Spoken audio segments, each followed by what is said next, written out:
Et bonjour à tous et à toutes, j'espère que vous allez bien. On se retrouve aujourd'hui pour une première analyse sur la chaîne. On va essayer d'analyser ensemble le tout nouveau thriller, la toute nouvelle bande-annonce qu'on vient d'avoir pour Les Éternels. J'ai essayé de vous sortir la vidéo rapidement, donc j'ai pas eu le temps de me plonger dans les théories les plus folles.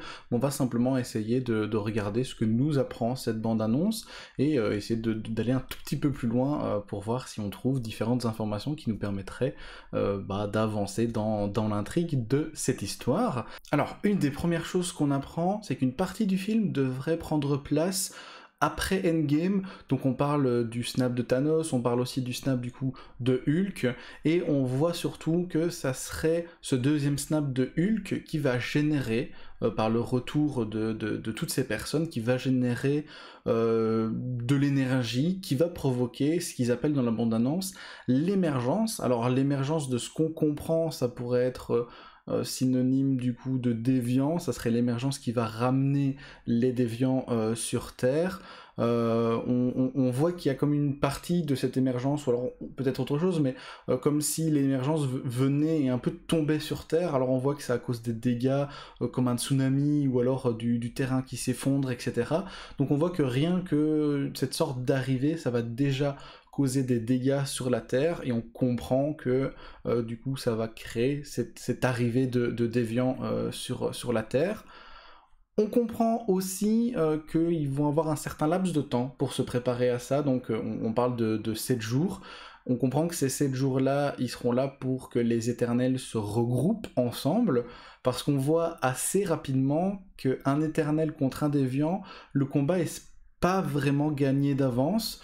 On voit quand même que on a Icaris qui est un peu en train de perdre en 1v1 contre un déviant, il se fait mettre à terre, etc. Malgré le fait que c'est censé être l'éternel le plus puissant, en tout cas c'est ce qu'on nous dit, c'est ce qu'on nous a dit dans les premières informations qu'on a eues. On voit aussi que Tena est complètement bloqué, limite menotté par un déviant qui a l'air lui d'avoir une forme un peu différente, donc on comprend qu'il y a comme deux sortes de déviants, des déviants un petit peu plus bestiales, qui prennent une forme de chien, une forme de chien, quelque chose comme ça, alors qu'on a d'autres déviants qui ont l'air un petit peu plus humanoïdes, on va dire. On voit qu'ils ont des yeux qui parlent, alors que ça n'a pas l'air d'être le cas de tous les déviants. Donc on pourrait imaginer qu'on a plusieurs sortes de déviants, ou alors un peu un boss parmi les déviants qui sera certainement l'ennemi numéro 1 de tout ça. Alors, on comprend que c'est pas la première fois que les Éternels vont devoir venir sur Terre. On l'avait déjà compris dans la première bande-annonce, mais là on a un petit peu plus une timeline qui peut être faite. Donc les Éternels sont déjà venus sur Terre il y a 7000 ans. Il y a 7000 ans, on les voit, on voit certains passages de la bande-annonce où ils se battent déjà contre des déviants. On comprend qu'ils ont déjà dû les repousser une première fois, mais ça a pas l'air d'être suffisant. Comme j'ai dit, on voit certains visuels de déviants, que ce soit d'avant ou des déviants qui ont l'air plus récents. En tout cas, si c'est déviant, on pourrait se dire qu'il ressemble un petit peu, enfin moi c'est ce que ça m'a fait penser, il ressemble un petit peu à Venom, en tout cas la forme où Venom commence à prendre possession de quelqu'un. Bon, c'est pas du tout la même chose, hein, je pense, mais on peut voir qu'il ressemble un petit peu à ça. Ce qu'on apprend aussi, c'est que les Éternels, ils sont là un peu que pour une chose. Ils sont là que pour protéger les êtres humains des déviants. Tout le reste, ils s'en occupent pas. Donc ce qui s'est passé avec Thanos, dans les différents films de Marvel, c'est pas le boulot des Éternels. Les Éternels, ils viennent que quand il y a un problème déviant. Je parle pas de l'eau, je parle vraiment d'un problème de déviant. C'est peut-être mieux comme ça. Et pour tout le reste, ils n'interfèrent pas. Cette règle, on comprend que c'est pas eux qui l'ont décidé, mais que du coup, c'est les Célestes. Alors les Célestes, normalement, si vous êtes vraiment des gros fans du MCU, vous savez déjà plus ou moins ce que c'est parce qu'on en a déjà vu. Par exemple, on a déjà vu la planète Nowhere. Donc la planète Nowhere, c'est une tête de Céleste, donc un Céleste qui a été tué, et c'est une genre de planète qui a été construite dans la tête d'un Céleste. Et surtout, le Céleste qu'on a le plus vu, c'est Ego, donc le père de Peter Quill, de Star-Lord, qui lui aussi était un Céleste. Et on en voit encore ici un troisième dans cette bande-annonce. C'est un peu le personnage que vous voyez avec, on dirait, 3 énormes yeux comme ça. Bon, dans tous les cas, je vous le mets en visuel juste ici, hein. Mais on pourrait présumer que c'est ce Céleste qui donne ses ordres, qui donne ses consignes aux Éternels. Est-ce qu'il y en a d'autres? Est-ce qu'on va en voir d'autres dans la bande-annonce? On sait pas trop. On pourrait imaginer qu'on pourrait en voir certains dans différents contextes. Mais c'est intéressant, hein, de faire venir ces êtres du coup célestes, parce que c'est un peu une manière de montrer qu'on va passer à l'étape suivante au niveau du MCU, et que pour le moment on avait surtout des problèmes sur Terre, et de temps en temps qui impliquait qu'on doive un peu quitter la Terre, alors qu'ici on va vraiment rentrer dans des mécaniques qui sont complètement interplanétaires, bon peut-être même multivers aussi par la suite, mais en tout cas on va vraiment sortir, je pense, de la planète Terre, et on va commencer à rencontrer que ce soit des héros ou justement des ennemis en dehors de cette planète Terre. Ce qui est intéressant, encore une fois, au niveau de cette bande-annonce, c'est qu'on commence vraiment à voir les pouvoirs des différents éternels. Donc on avait déjà vu les pouvoirs, j'ai oublié le nom, hein, je m'en excuse, je vous mettrai une image dans tous les cas. On a déjà vu les pouvoirs du coup de l'éternel qui est un peu rapide, qui peut courir vite. Mais là on rajoute des pouvoirs supplémentaires, donc on voit un peu les yeux laser, si on peut appeler ça comme ça, de Icaris. On voit aussi le pouvoir de Phastos, qui donc lui peut créer des choses. C'est le temps qu'il a la matière, il peut créer des choses, et j'ai l'impression que c'est un peu lui qui crée le sort de vaisseau spatial, je pense qu'on peut appeler ça comme ça, des éternels, qu'on a déjà vu dans les deux bandes annonces. Et on voit aussi les pouvoirs de Tena, donc Tena qui est capable de créer des armes, et là on la voit se créer une sorte de lance pour attaquer Gilgamesh. Bon, on comprend que c'est pour s'entraîner, mais un peu plus tard dans la bande annonce on la voit vraiment se créer un bouclier et une lance. Donc voilà, on commence vraiment à rentrer dans les différents pouvoirs des éternels. Il y a encore certains pouvoirs qu'on nous montre pas trop. Mais voilà, on commence vraiment à se plonger dans les éternels. Je pense que j'ai à peu près tout dit, en tout cas sur vraiment ce qu'on voit. On peut en faire plein d'analyses, mais dans tous les cas, le temps qu'on n'aura pas le film, ça va être compliqué de vraiment savoir la direction qui va être donnée. Mais on comprend qu'il va y avoir, à mon avis, une première partie où les éternels vont devoir essayer de se retrouver. Donc il y a un problème, donc le problème qu'on a parlé juste au début, donc de l'émergence, qui va faire revenir les déviants sur Terre. Ils comprennent qu'ils doivent se regrouper à 10, parce que pour rappel ils sont 10, hein, les éternels. Ils doivent se regrouper à 10. Ils doivent trouver un moyen de contrer ces déviants. Donc ça, je pense que ça sera plutôt une première partie, parce que on comprend vraiment que ça fait plusieurs siècles qu'ils se sont plus vus. On a l'impression qu'ils se connaissent plus pour certains.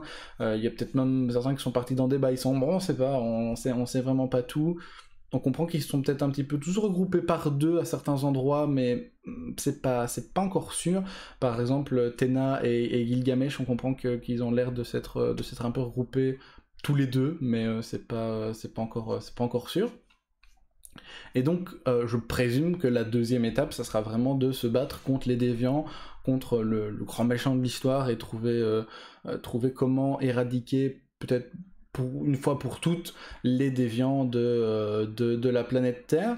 Alors, j'ose présumer que si les éternels sont inclus dans le MCU, ça sera pas simplement pour faire un film et qu'ensuite on les voit pas. Donc aujourd'hui, il faut bien se poser une question pour chacun des films du MCU. En dehors de créer un film pour tel héros, ça sera la même chose pour Shang-Chi, ça sera la même chose pour Miss Marvel qui devra aussi sortir à la fin de cette année. Petite parenthèse, si vous vous demandez quel film va sortir en 2021, en 2022, je vous renvoie vers ma toute première vidéo qui parle justement du planning de sortie.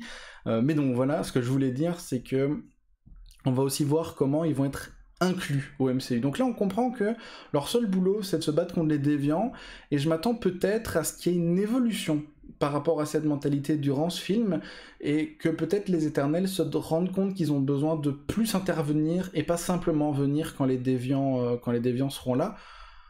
Parce qu'en effet, pour qu'ils puissent être inclus avec tout le reste du MCU, donc avec Shang-Chi qui va arriver, Miss Marvel, Captain Marvel, etc., ben il va falloir leur trouver un but commun, un adversaire à affronter, et si dans ce film on retire complètement les déviants, bah ils auront plus d'adversaires et donc on les verra pas dans les autres films, ou alors il faut faire en sorte que les déviants ne soient pas complètement battus dans ce film, et que donc ils doivent les affronter d'une autre manière. En effet, dans la bande-annonce, on nous parle d'amour, on nous parle vraiment que les Éternels, ils sont un peu in love des humains, que c'est vraiment qu'ils sont heureux de les protéger. On a presque l'impression que c'est pas une tâche pour eux, mais qu'ils sont vraiment attachés aux humains.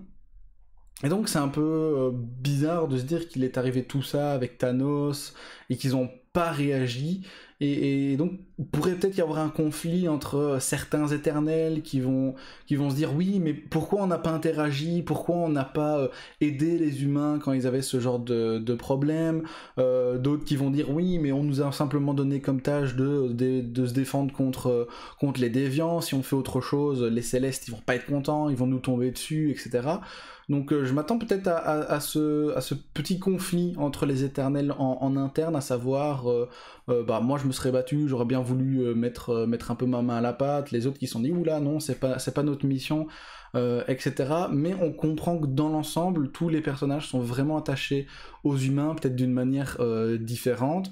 Dans le profil de certains Célestes, on voit aussi qu'il y en a qui sont pas forcément contents avec la direction que les Éternels ont pris, et qu'ils auraient voulu intervenir différemment avec les êtres humains. Donc je pense que c'est vraiment une mécanique qui va être importante dans ce film. Ils vont devoir se regrouper, ils vont devoir s'assembler ensemble, unir leurs formes pour combattre les déviants, mais je pense qu'il y aura certains conflits entre eux et qu'ils seront pas toujours d'accord. Donc il y aura, je pense, dans le film, une partie où ils vont devoir accorder leur violon et aller ensemble dans la même direction. Donc voilà, je pense qu'on va pas aller plus loin dans cette analyse de bande-annonce. Si vous avez l'impression que c'était pas assez, que je devrais aller plus loin, n'hésitez pas à me le dire en commentaire. Ici, j'ai essayé de trouver le juste milieu entre quand même dire quelque chose dans cette vidéo, mais pas non plus aller trop loin dans les analyses pour pas gâcher l'expérience au ciné des personnes qui regarderaient cette vidéo. Donc voilà, c'est plus se mettre en bouche et essayer de se donner encore plus de hâte pour aller voir ce film qui sort le 3 novembre. Donc on en a encore pour 2 petits mois avant de le voir arriver. On a d'abord Shang-Chi qui va voir le jour. Donc n'oubliez pas, hein, si vous avez quelques doutes au niveau du planning, n'hésitez pas à aller voir ma première vidéo. Mais voilà, je pense qu'on a fait le tour. J'espère que la vidéo vous a intéressé, vous a plu. N'hésitez pas, si c'est le cas, à mettre un j'aime, à vous abonner et surtout à partager la vidéo. Et si vous avez des remarques, des petits trucs que moi j'ai pas vu et que vous voulez un peu parler dans les commentaires, bah n'hésitez pas à le faire, hein, c'est là pour ça. Si vous avez des idées de prochaines vidéos aussi, n'hésitez pas à les mettre là, j'essaierai de lire tout ça et de vous répondre. Du coup voilà, merci à tous d'avoir regardé cette vidéo, je vous dis à la prochaine, salut tout le monde!